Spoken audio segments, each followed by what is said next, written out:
अस्सलाम वालेकुम beautiful people. यार भाई आज बड़े अरसे के बाद भाई हम लोग बैक टू बैक वीडियोस बनाएंगे। बीच में रुक गए थे लेकिन हाँ शुरू करते हैं भाई। और अब रुकना नहीं है भाई, दिन रात अब बनाएंगे भाई। मुझे पता है बहुत से गाने मेरे से मिस हो गए हैं, बहुत से बीफ मेरे से मिस हो गए हैं, लेजरस का भी हो गया, आसिफ अली का भी। तो खैर छोड़ो इन बातों को। अभी हम लोग सुनने वाले हैं अलीम का, काफ़ी 2.5 साल बाद आया वापस। और फेस ऑफ और एक और गाना आया अपोलॉजी, वो हम ज़रा बाद में सुनेंगे। अभी हम अलीम के जो नए गाना है उस पर ध्यान दे देते हैं। और मज़े की बात है, वीडियो पाकिस्तान के अंदर हिप हॉप के अंदर वीडियो बनना मतलब बेहतरीन काम है। सो हाँ स्टार्ट करते हैं रिकॉर्डिंग, और अलीम को भी देखेंगे, उसका गाना भी देखेंगे क्या लेकर आया।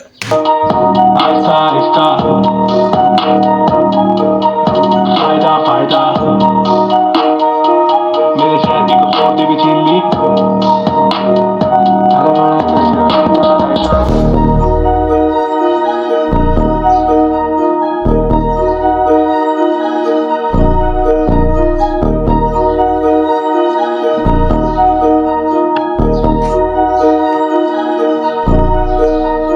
सुबह उठ के मुझे देखनी है सीनरी, लेकिन खत्म हो रही आहिस्ता आहिस्ता।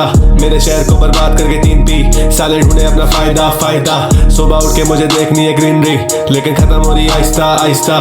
मेरे शहर की खूबसूरती भी छीन ली, फैला पड़ा है इधर सिर्फ रायता रायता। आईना दिखाने का वक्त बन करी, बदमाशी करे बने फालतू जो बाप। दायरे से बाहर तो हम भी नहीं शरीफ, समाजी तो बने पर लूटे समाज। हैंड्स अप, रेड पड़ी proper stand up. Sindh police नहीं जो हम पैसे लेके छोड़ दे, सेंस अप कर रहा कब से ही चैंस अप।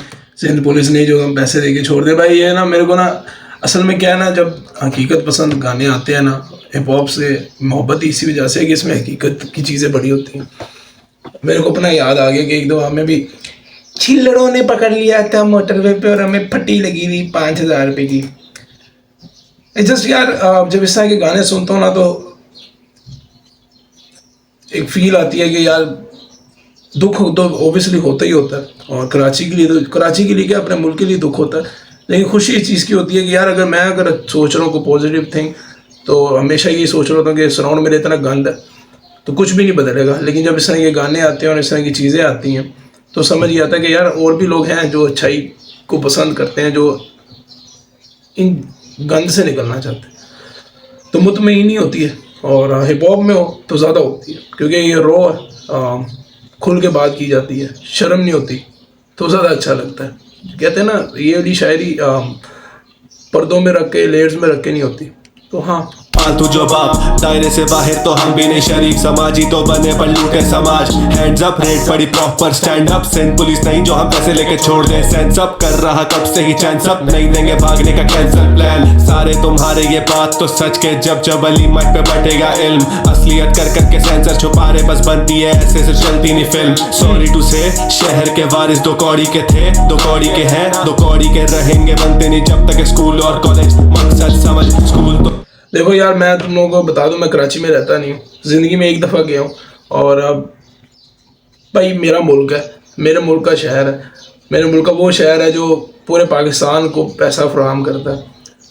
सबसे बड़ी चीज़ बिज़नेस की जितनी भी है वो वहाँ पे ही है। और अफसोस की बात है कि वो शहर ही खच्चर होया होगा। और मैं ना जब सुनता था सोशल मीडिया के ऊपर ना कि कराची बहुत ये है वो है फलाना ढिमकाना है, तो लोगों का होता ना हवाई लो और कराची ये चीज़ें जो टीनेजर करते हैं मस्तियाँ, जैसे PSL आता है, दूसरा हम भी करते हैं भाई, हमें पसंद आता है। लेकिन जब मैं उधर पहुंचा ना तो मैंने कहा यार चढ़ गई किस्मत, अल्लाह पे चढ़ गई किस्मत। बहन जो इतना चूतिया शहर हो चुका हुआ ना। और यहाँ पे मेरे जब मैं जा रहा था तो मेरे अबू ने मुझे बताया था कि ये न्यूयॉर्क कहलाता था पाकिस्तान का। ये वो जगह है जहाँ पे अभी भी गुर्बत से मरा हुआ शहर है, लेकिन पूरे पाकिस्तान को पैसा फराहम करता है, एक्सपोर्ट इम्पोर्ट ये वगैरह बिजनेस वाइज भी। लेकिन खच्चा भाई पूरा शहर। उधर देख के मैं कहता हूँ कि ज़मीन मिले तो बंजर, दोस्त मिले तो कंजर, बहन जो कुछ भी नहीं है वहाँ पे। और वो सब कुछ फराहम कर रहा है, तुम समझ रहे हो कि दे भी वो ही रहा है और कुछ है भी नहीं।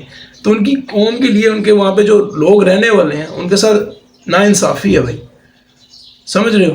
तो वो अज़ियत देता है मुझे कि अब टॉप लिस्ट में आते हैं ये शहर, 4-5 ही हैं पाकिस्तान के, और उसमें से टॉप लिस्ट में भी सबसे नंबर 1 पे कराची है। और कराची ऐसा चुद चुका हुआ ना कि बहन चुद ज्ञान भी छोड़ने को दिल नहीं करता। तो लाखों हजारों है यहाँ पर देते नहीं है ना स्कूल ये नॉलेज, ऊपर से नीचे तक सिस्टम में झोल साला जिसको देखो करे फूड बस पॉलिश एम रूथलेस सॉलिड करो यूथ एनकरेज कर झूठ कंडक्ट और मुंह पे ही चढ़े फूड अथॉरिटी को करो कंप्लेन साले सीरियल के नाम पे चीनी में पॉरिज, धंधा हर चीज बन चुका धंधा, कैसे भरेगा कोई बच्चा यहाँ पे, झंडा हर चीज एजेंडा, सद से मैं रूम रखा सबको यहाँ पे, मुझे तो लगता है जनता ही मसला, जहन में गन नहीं तो बनता ही नहीं मसला, हवाई फायरिंग करे जाहिल कुछ याद तेरे बाप की शादी जो चला रहा है असला बाप की। अच्छा, जब ये कोई भी आर्टिस्ट या कोई भी बंदा ऐसा की बात करता है ना कि यार मैं गुंडागर्दी नहीं करना चाहता या मैं असला और ये चीज़ें नहीं करना चाहता, इसका मतलब ये कहीं भी नहीं होता कि बहनचोद हम डरते हैं इन चीज़ों से या हमें खौफ आता है या हम आने वाले वक्त से डर रहे हैं कि यार वो बड़ा बंदा ये है। भाई इसका मतलब ये नहीं होता मैं चाहता हूँ सारी ज़िंदगी सादगी से रहूँ, चिल मोल में रहूँ, मेरा नहीं दिल करता हरामज़दियाँ करने में। अगर मैं अपनी ज़ाती ज़िंदगी की बात करूँ तो मैंने एक वक्त अपनी इन चीज़ों में गुजारा है, और लेकिन मुझे बाद में समझ आई कि इसमें कुछ है नहीं भाई, ये कूल दिखने के लिए मेरे को नहीं करना, मैं कोई रील वाला बंदा नहीं हूँ जो मैं रील पे चलूँगा, मुझे असल ज़िंदगी जीनी है। तो बहनचोद ये जो चीज़ें होती है ना, ये बस कूल दिखने के लिए होता है, आसी ऐड कर लेंगे शुभ के गाने और इसके गाने लगा के, भाई कूल नहीं बनना मेरे को, मुझे नॉर्मल ज़िंदगी गुजारनी है। और जो लोग इस तरह की चीज़ें कर रहे हैं उनसे आप खुद पूछेंगे, इवन अगर तुम लोग भी कर रहे हो तुम लोग खुद भी रिलेट करोगे, इसमें मज़ा कुछ भी नहीं है, खाची लगती है। तो पंगे ना करना, लड़ाई ना करना का मतलब ये नहीं है कि डरते हैं या खौफ है, या तो ये आप लोगों को समझ आ गई या आपने करके देख लिया कि मज़ा नहीं आ रहा, और या तो ये है कि भाई मैं इंजॉय करना चाहता हूँ, मैं पहन जो यानो में नहीं पढ़ना चाहता, तो वो वाली बात है की शादी जो बंद कराए रास्ता, प्रोटोकॉल 200 कल माहिर उठाने में समझ सकता हूँ अबे रोटी का मसला, छोटी के हाथ पे किताबें थमा दी बेचने के लिए जबकि कंधे पे बस्ता होना था ना, शहर को चैन से सोना था ना, उसे क्या खबर जो ना था यहाँ तुझे क्या खबर, दिलदार मेरे यार सब भार्गो में रोकेगा बताया कौन हमें, मुहाफिज हम शहर के गलत पे बोले बस शौक नहीं बनने का डॉन हमें, दिलदार मेरे यार। देखो उसकी लिरिक्स के अंदर भी यही चीज़ है कि भाई ये चीज़ें बोल के मेरे को फन्ने खां बनने का शौक नहीं है, ग्रेटिट्यूड ये वाला है, ये फजूल की बकचोदी करने इस जस्ट यार भाई मुल्क के हालात नहीं ठीक, शहर के हालात नहीं ठीक, आपको बेसिक राइट नहीं मिल रहे। और जब बात होती थी ना तो अंग्रेज़ी के 2 लफ्ज़ तो हैं बेसिक राइट, बट आपको हर इंसान को हकूक़ ही नहीं मिलते हैं उसको, तुम समझ रहे हो ना। मैं हमेशा कहता हूँ कि यहाँ पे अगर आपने गैस का बिजली का बिल लगाने वो मीटर लगाने के लिए जाना है ना, तो आपको क्या क्या करना पड़ता है। अगर आप थोड़े बड़े हो और पैसा कमाते हो और कभी ज़िंदगी में फैमिली संभालने की कोशिश की हो, तो आपको पता चले कि कितने कांड करने पड़ते हैं। तो फिर बंदे को गुस्सा आता है कि बहन ये वाहिद मुल्क है जहाँ पे बिजली भी खुद पैदा करो, चीज़ें भी करो, बिजली के बिल भी दो, ये रंडी रोना ही बनता है। बट क्या है कि ये मुल्क की हकीकत है, हम इसको कह देते हैं ज्ञान चौध रहा है, ये कर रहा है, बट चौधा तो हम पर है। मेरी तरफ से तो भाई चौधम चुदाई लगी रहे मेरे को मैटर नहीं करता, लेकिन हाँ जब गाने का थीम ही है और समझाने की बात है तो दुख होता है यार। सब भार्गो में रोकेगा बताया कौन हमें, मुहाफिज हम शहर के गलत पे बोले बस शौक नहीं बनने का डॉन। सुन सुबह उठ के मुझे देखनी है सीनरी, लेकिन खत्म हो रही आहिस्ता आहिस्ता, मेरे शहर को बर्बाद करके 3P साले ढूंढे अपना फायदा। सो 3P तुम लोगों को पता ही है, जिन लोगों को नहीं पता कोई इंडिया से देख रहा है, 3P एक पॉलिटिकल पार्टी है। रहमान डकैत याद आ गया, लेकिन तो उसके ऊपर बात हो रही है, उनके हाथ में ही है ये हुकूमत। किसी के लिए बोलना यार, कोई पॉलिटिकल ओपिनियन रखते हैं इसका मतलब ये नहीं आप हेट करते हैं, आप अपना हक रख सकते हैं, इतना तो मेरे ख्याल से होना चाहिए। लेकिन बेसिक नहीं है भाई, नहीं है यहाँ पे, ना फादी को बोल तो बेसिक रैप चलेगा, ना भैंचो यहाँ पे तुम्हारा हक मिलेगा। तुम लोग चढ़ो मेरे इस पे। सुबह उठ के मुझे देखनी है ग्रीनरी, लेकिन खत्म हो रही आहिस्ता आहिस्ता, मेरे शहर की खूबसूरती भी छीन ली, फैला पड़ा है तो सिर्फ रायता। The problem is far greater than you think. It is not poverty or literacy rates, but the lack of will to change our fate. The problem is you, who won't speak up, who won't take a stand, who hides in a cage and obeys the king. The problem is me. If I do not put an end to this unjust regime, today it is them, tomorrow it will be me. भाई यार ये कल ही ना इत्तेफाक की बात है कि मैं अपनी कल के परसों अपनी वालदा के साथ था और कुछ पॉलिटिकल बात हो रही थी, और उसमें मैंने माँ को भी यही बोला था कि माँ मेरे समेत हम सब ना एक लानती कौम है और अल्लाह की हम पे हाय भी है और हम पे गैरत लोग हैं। मैं उनसे यही बात कर रहा था कि शुरुआत तो अपने से ही है ब्रो, और मैं अपने आप को सबसे पहले डालता हूँ कि इस मुल्क का सबसे फजूल तरीन इंसान तो मैं ही हूँ, बाकियों को क्या मैं देखूँ।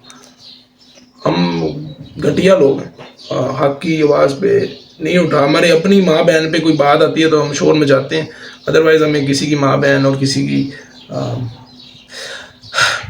असल में क्या है ना यार, मैं यहाँ पे तुम लोग को पता बकचोदी करने आता हूँ, बहन चो मेरे से ज्ञान नहीं पहले जाते। मैं यार थक जाता हूँ, मुझे कोई ज्ञान दे या मैं किसी को ज्ञान दूँ। बहुत कम लोग हैं जिनको मैं बैठ के बात समझाता हूँ, अदरवाइज मेरे चढ़े मर जाएं, कुछ भी हो जाए। लेकिन बस ये है कि ऊपर वाला मैं ये खाली ये नहीं बोलूँगा, अपने मुल्क में हमारे साथ हमसाए, उसके साथ बांग्लादेश, एशिया जितना भी है, हम सबको अक्ल दे, हम सबको शर्म आए, हया आए। अगर ये आ जाएगी तो इस तरह के गाने बनना बंद हो जाएंगे, समझ आई।